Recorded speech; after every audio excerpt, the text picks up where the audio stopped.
உறவுகளுக்கு வணக்கம். ரொம்ப பழமையான அரச மரங்க. அந்த வேர்கள்லாம் பார்த்தீங்களாங்க, நம்ம மனித உடலில் உள்ள இரத்த நாளங்கள் மாதிரி இருக்குது பார்த்தீங்களா பார்க்குறதுக்கு. நாளங்கள் வந்து இரத்தத்தை கடத்துறது மாதிரி நம்ம பூமிக்கு அடியில் வந்து உள்ள நீரையும் சத்துக்களை வந்து மரத்துக்கு எடுத்து கொடுக்குதுங்க.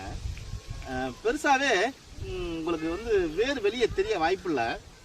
இயற்கை சீற்றங்கள்னால அந்த வேர்லாம் வெளியே தெரியுது.